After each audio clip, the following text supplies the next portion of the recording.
Hey y'all, what's up? It's Noelle with Baker's Backyard Bounty, and today I'm getting more early spring crops into the raised beds. So what I have here are some of the starts that I grew in the garage slash guest bathroom in my new seed starting tray. So this here is bok choy, a form of purple bok choy that I got in a seed swap. This over here, I think, is the walking stick kale that I'm excited to try. It's supposed to get really, really tall. And then I have some little Jim lettuce, which is our favorite variety of lettuce that we've ever eaten. And I was lucky enough to get some of these seeds in a seed swap because Baker Creek has been sold out every time I go on to try and find some. So these three are gonna go into the raised bed today, along with some seeds. So I'm being a bit ambitious trying to get all of these in this raised bed. It's not going to work. So some of them are going to go in the side garden, but I'm going to be doing watermelon radishes. I have not had much luck with my beets this year, but I'm going to try some of these Detroit dark red beets because we love juicing beets. Doing some French breakfast radishes. These are just a classic. I'm gonna do some of the daikons, and in the seed swap that I did earlier in 2020, at the end of 2020, I got a mix called Easter egg radishes, which is really just like a variety of different colors and shapes and sizes of radishes, but it's been sold out every time I've gone on to order it, and I got it in the seed swap. So I'm gonna also be putting just a row of those in.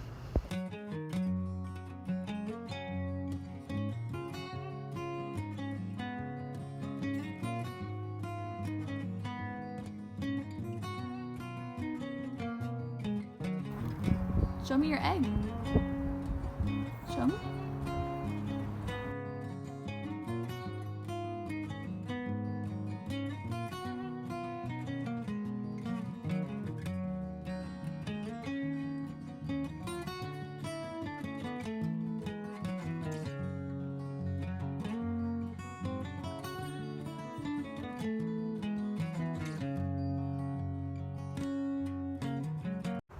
So here in the holes of my cinder blocks, I have some greens and some herbs that just didn't ever really take off.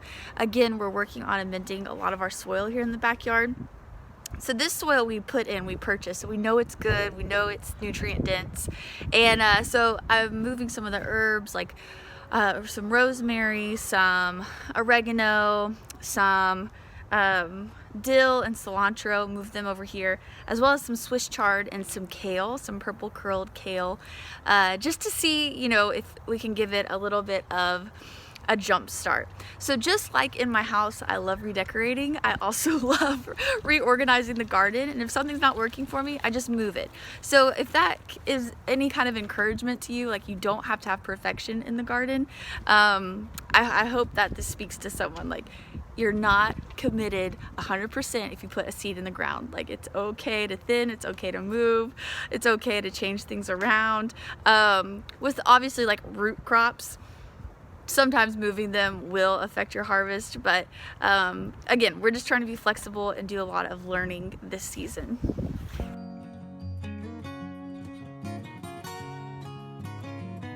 Who needs manicures? I mean, really. This is how I like my natural state to be. I let the toddler hold the egg. Look at this, y'all. Uh-oh, I was right. Look at your purse. Lesson learned, but kids are washable. That's good. So today I came out just to check on the chickens, make sure they had food and water, and check it out, y'all. Can you see? It's a green egg. So that means our Americanas that we raised from chicks this season are laying. It's pretty small, and it was laid out by the waterer, which makes me believe that, I mean, they're new layers. They just don't know quite where to lay yet in the nesting boxes. So hopefully they'll get into the groove soon. But this is so hopeful, our first green egg, and it's so beautiful. Look, I got 5 today already, and it's only about noon. So good haul. Thanks, chickens.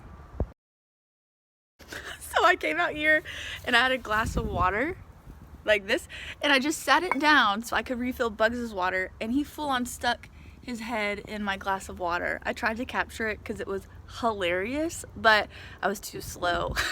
So I'll try and get it. He just helped himself, no big deal. Bugs will literally follow our Yorkie around all day long. It's kind of like an annoying little brother to Louie, the Yorkie, but it's so cute. I just love it. Friendship.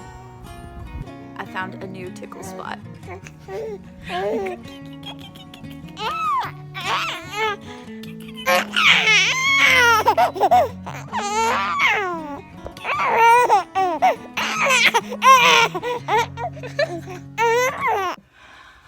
Alright, so we have the honor of taking over some food tonight for my sister-in-law. We gained a beautiful new niece this past weekend. She was born on the 31st, and it's Reed's sister, and our niece's name is Cora, and she's so cute. So we're gonna go meet her tonight, and I really do believe like flowers and food, that is just, those two things are the best way to shower someone with love. So tonight we're going to be taking over pizza from our favorite local spot, Eno's, and then I am making a pie crust right now to make a quiche because we have so many eggs. I'm going to throw some of the greens from the garden in it, cheddar cheese. It's amazing. So I'll keep you guys in on the loop as I make it. But what I have here are the ingredients for my flaky pie crust. It's really, really, really easy and really, really, really good. So it's ice water, well, really, really cold water. You don't actually put the ice in there, but ice water, chilled butter, chilled vegetable shortening, and then flour and salt. So really easy, and this recipe makes 2 pie crusts. So I'll link it below. It's from a blog. I can't remember which one it is, but it's tried and true and tested by us. We love it. So I'm gonna be making one for them and one for us tonight. And the recipe calls for a pastry cutter. But you're fine. You can be in the shot. A pastry cutter, but I don't have one of those.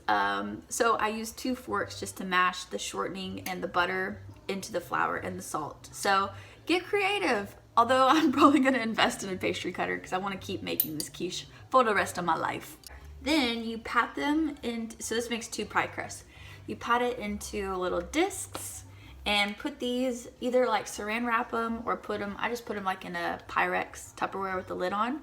So 1 and then 2 in these little discs, and refrigerate for, the recipe says a couple hours.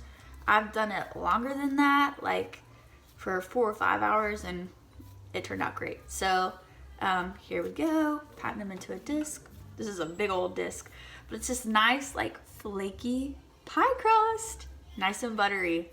So I'm excited. I wish you guys could taste it. But I'm also gonna link below my quiche recipe. It's really good. I put spinach in it last time I made it, but I have some spinach growing in the garden, not a ton yet. So I'm gonna be adding in some kale, just like doing a garden green, so cheddar and greens quiche. And I believe the recipe calls for nutmeg, which is really interesting, but it tastes phenomenal. So I'll link that below as well.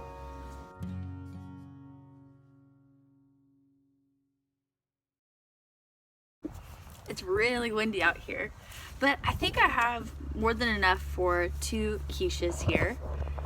See, I have, can you guys see that? Like spinach over here, a bunch of baby spinach, and then some kale just to supplement. These cut and come again greens are, which it really refers to like a lot of lettuces that you can grow. I haven't had the best of luck with lettuces this year, but the spinach is coming really well. In previous years, I've tried to start it when it's too warm outside, and y'all, it will not germinate unless it's cold enough. So we're gonna get, we have a chance for snow, some really cold temps this upcoming week. So I know my collards will be okay. I'm hoping the spinach will be okay, and actually thrive with the cold temps. So yeah, happy snacking. Got some good greens. I know I show you this like every video, but y'all look, the color's getting even richer. I'm just in love with this cauliflower. And this one, actually, this little one is starting to form here. This plant is a little bit of a runt, but I'm excited to see how it grows. And then over here with the broccoli, I have a ton of side shoots. So we harvested the main stalk here for our stir fry, but like, look at all these side shoots that we can harvest. And you can actually cook, I know that plane is loud, sorry. Cook with broccoli leaves as well, like use them as greens, but I definitely am excited to continue harvesting off of this plant. And then down here I have Another head coming in, full head. Already some side shoots coming out. You see? Yeah. And then my dino kale is looking gorge. Loving that. So again, this is starting to come in a lot better. I don't know if it's the weather or just it getting more established, but I'm grateful that this is starting to take off. So the one thing you do not want in your garden is a rogue rabbit. And either last night or early this morning, Bugs got out of his cage. I think Lily was messing with the latches and he got out. So we woke up to a rabbit in the yard, which is fun, you know, to see him running around. But I had just planted this raised bed back here with like my bok choy and my walking stick kale and little Jim lettuce sprouts. So he got some of those. He didn't get all of them, but he got some of those. And then I had transplanted some, I think it was the blue curled Scotch kale from the garden over there that never really took off. I planted it over here in the cinder blocks and Bugs just like demolished that. So he had a really good salad bar and I'm really happy for him. He's living his best bunny life, but I'm gonna have to be like extra careful on bunny security because I'm not trying to get these beds tore up. So I read in a homesteaders magazine, I forget which one it was, but there was this guy who had been a long-time homesteader and he said really like it boils down to like one principle. It's just producing more than you consume. And that has really stuck with me whenever I'm like, you know, what are we doing? Or are we even making a difference? Or is all this work even worth it? And I just kind of have to step back and say, okay, like for today, how can we produce more than we consume? And so like making this quiche, right? Like I could definitely go buy something at the store. It'd be easier, less time, but there's a certain amount of, I just ate a bunch of kale from the garden.